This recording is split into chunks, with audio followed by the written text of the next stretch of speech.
Do you ever feel like you're in a hamster wheel, going around and around, accepting and continually dealing with the same problems over and over again? Keep watching. I'm going to share with you 9 signs that your store might be in trouble and how to take action on them. Hey there, I'm Kathy Donovan Wagner, founder of Retail Mavens and mother of America's most fun family. And I love to share the science of retail and the science of consumer psychology to help independent retailers just like you improve their profits and get better sleep. Make sure you hit subscribe below and click the bell so that you get notifications when I go live with new tips and new strategies to help you become a richer retailer. So if I were to ask you, are you a frog, warts and all? I'm going to guess that your answer is no, and I don't have any warts, thank you very much. But are you sure? You know the story about the frog and the boiling water, right? It goes that you put a frog in boiling water, it'll hop out right away. The frog recognizes that a pot full of boiling water is not conducive to a long and happy and healthy life, right? However, if you put that same frog in a pot of just, room temperature water, and then put that pot on the stove, and then gradually increase the temperature more and more and more until the water comes to a boil, then you get a different outcome. The frog will sit in that cold water and not notice the slowly changing temperature until it's too late. What does this have to do with retail? I've spoken to so many retailers that are kind of like those frogs. Frankly, I was too. I didn't even realize how I was dealing with the same issues over and over again. I felt like they were a little different, but they weren't really.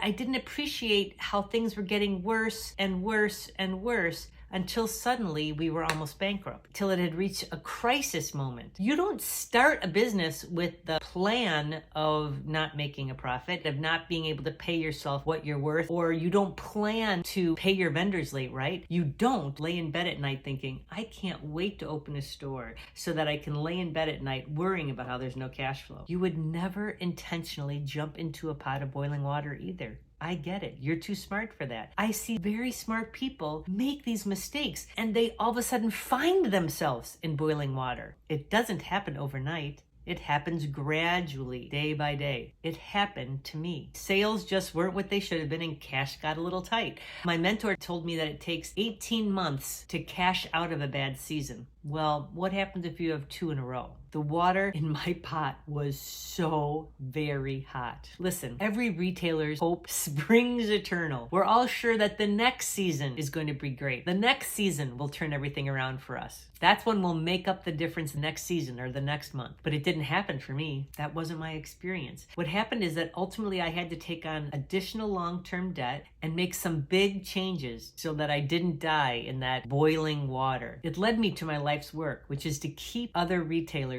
out of that hot water. So I've put together a list of warning signs. You can make a change now before that water becomes completely boiling. Your store is in hot water if, number 1, you owe the state or federal government for past due sales tax or income tax. Now, they absolutely will deal with you, but it's a problem.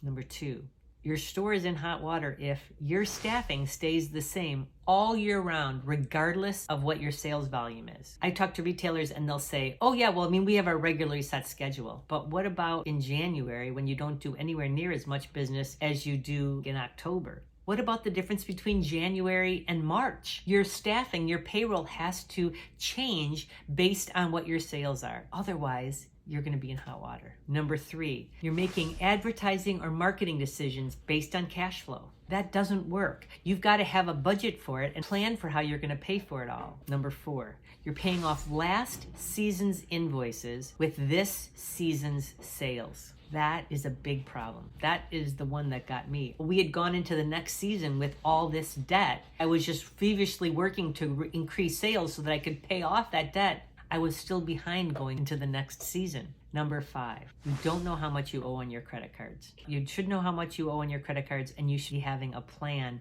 to pay them off. Credit cards are meant to be used to make the difference for when cash flow in the beginning of a season doesn't pay for the inventory. But then you can pay off those credit cards at the end of the season. That's how it should happen in a perfect world. Number 6, your store might be in hot water if your rent is more than 10% of your sales. That's pretty much the limit for it. Number 7, on last year's taxes, check to see what your cost of goods were as a percentage of what your sales were. If they were more than 55%, you've got a problem. Actually, it's really hard to do it even if it's greater than 50%, to be honest, because most people, the rest of their expenses are more than 45%.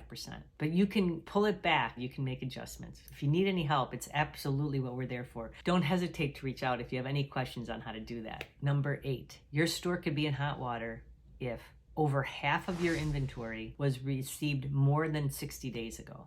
Your inventory has to be fresh in order to sell well. Sales always go up when your inventory is more fresh. And last but not least, number 9. Last year, your paycheck was less than 10% of your sales after taking out sales tax. It shouldn't be. It doesn't have to be. There are very few exceptions to the above list. I know how easy it is to make an excuse for yourself because I did it myself. You don't understand the whole situation. There's this and this and this and this. I get it. Our friend the frog could have blamed the weather for the temperature change, right? If it seems hotter than it should be for you, then take action. You can join the Retail Mavens coaching program. That program will not just get you out of the pot, but it'll also help you turn off the stove. Jump out of that pot right now. Next, I want you to watch this video to learn how to fix slow sales once and for all.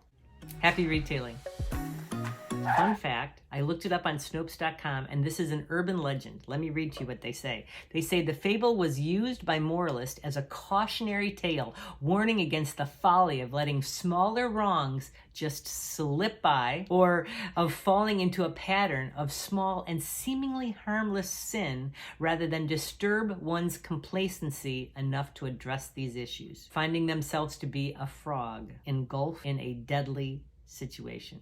Now there's the truth. This is a cautionary tale. Let's get you out of that pot.